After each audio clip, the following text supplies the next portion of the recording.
Reimbursement దక్కించుకోవడం అమలు చేయడం కోసం చేస్తున్న ఉద్యమంలో భాగంగా సంగారెడ్డిలోని బీసీ భవన్లో స్టేట్ వర్కింగ్ ప్రెసిడెంట్ ప్రభుగౌడ్ ఆధ్వర్యంలో బీసీ సంక్షేమ సంఘం జాతీయ అధ్యక్షులు, Rajya Sabha MP R Krishnaiah media సమావేశం నిర్వహించారు.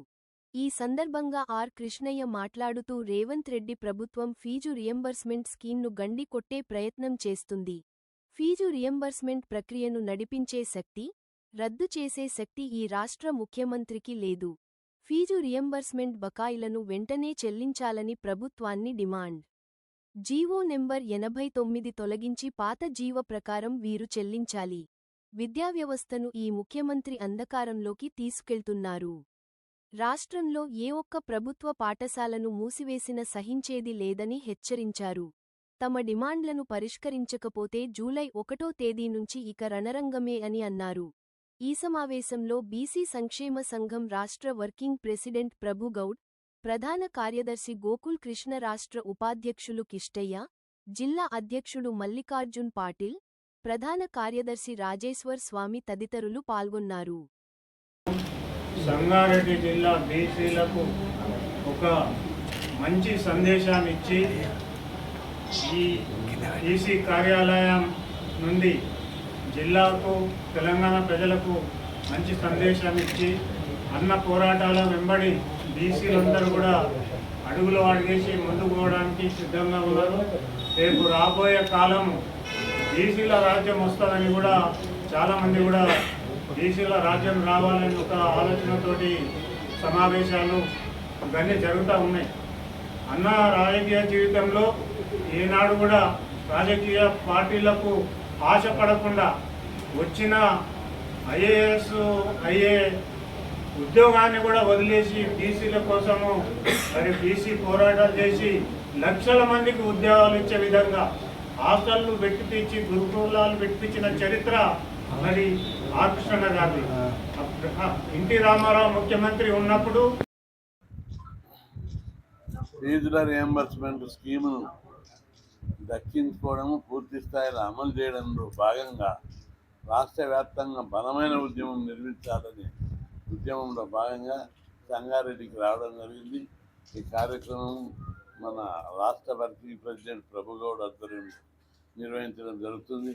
జిల్లా అధ్యక్షులకు, కార్యవర్గ సభ్యులకు, రాష్ట్ర నాయకులకు, ముఖ్యమైన నాయకులందరికీ, కుల సంఘాల నాయకులకు, ప్రతి ఒక్కరికి నా హృదయపూర్వక నమస్కారం. రాష్ట్ర ప్రభుత్వం మనం అనేక పోరాటాలు చేసి హాస్టల్ పెట్టించుకున్నాం, గురుకులాన్ని పెట్టించుకున్నాము, స్కాలర్షిప్ పెట్టించుకున్నాం, ఫీజుల రియంబర్స్మెంట్ స్కీమ్ పెట్టించుకున్నాం. అన్నిటికంటే ఫీజుల రియంబర్స్మెంట్ స్కీమ్ పెట్టించిన తర్వాత ప్రైవేట్ రంగంలో ఎక్కువ కాలేజీలు, స్కూళ్ళు వస్తున్నాయి. వీటిలో పేదవారు చదవలేకపోతున్నారు. అందుకే ఈ కులాలు చదువుకోవాలంటే engineering, pharmacy, MBA, MCA, PG, degree కాలేజీలో ఫీజులు ఎక్కువ ఉన్నాయి. వీటి మొత్తం ఫీజులు ప్రభుత్వం భరించాలని మనం పోరాడి ఆ స్కీము 18 సంవత్సరాల క్రితం అంటే 2008లో 5 రోజులు నేను దీక్ష చేసి అప్పటి ముఖ్యమంత్రి గారు స్పందించి రాజశేఖర రెడ్డి గారు ఈ స్కీమ్ పెట్టారు. అప్పటి నుంచి 18 సంవత్సరాలు సజావుగా నడుస్తుంది. పక్క రాష్ట్రమైన ఆంధ్రప్రదేశ్లో ఇప్పుడు ఇంకా సజావుగా కొనసాగుతుంది. కానీ రేవంత్ రెడ్డి గారు ముఖ్యమంత్రి అయిన తర్వాత బీసీ ఒక బీసీ కాదు, ఎస్సీ, ఎస్టీ, బీసీ అగ్రకులాల్లోని పేదలు వీళ్ళకు ఫీజు రియంబర్స్మెంట్ స్కీమ్కు గండి కొట్టడానికి ప్రయత్నాలు జరుగుతున్నాయి. అందులో భాగంగా ఈ 32 నెలల కాలంలో 300 రూపాయలు 3 కోట్లు కూడా ఇవ్వలేదు ఆయన.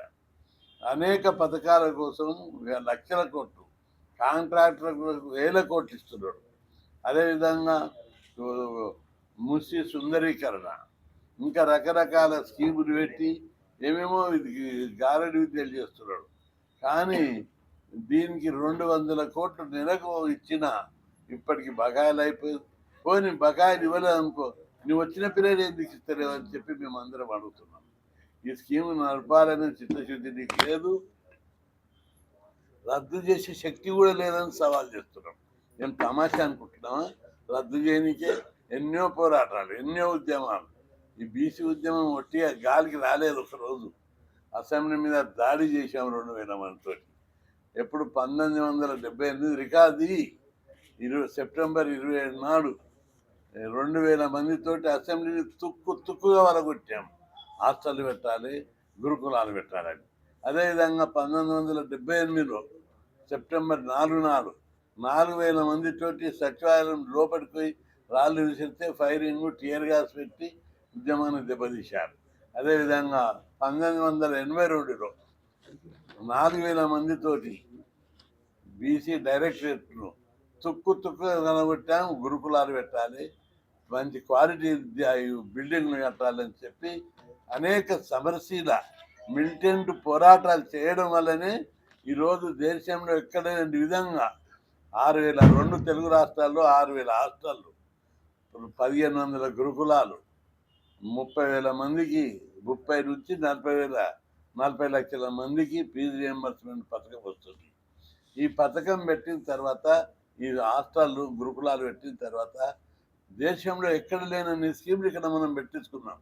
బీసీలు ముఖ్యమంత్రులు ఉన్న రాష్ట్రాలు ఉత్తరప్రదేశ్, బీహార్, మధ్యప్రదేశ్, కర్ణాటక, తమిళనాడులో కూడా ఇలాంటి స్కీములు లేవు. పేద గుడిసెలు పుట్టినోడు కూడా ఇంజనీరింగ్ చదువుతుడు, మెడిసిన్ చదువుతున్నాడు. ఈ స్కీమును పెట్టిన తర్వాత సమాజం లోపల విప్లవాత్మకమైన మార్పులు వచ్చాయి. ఒకప్పుడు మీకు కళ్ళ మూట కనిపించే ఒక నగ్న సత్యాన్ని మీకు ఎగ్జాంపుల్ చెప్తా, రాష్ట్ర ప్రజలందరూ కూడా గుర్తు చేసుకోవాలి. మనము 2-3 ఏళ్ళ దాకా మన రోడ్ దేశ దగ్గర అపార్ట్మెంట్ గట్ట దగ్గర లేబర్ ఎవరుంది? Palamuru labour, Medak labour, Rangareddy labour, Prakasam labour, ఇక్కడ దొరకకపోతే శ్రీకాకుళం లేబర్ వస్తుంది.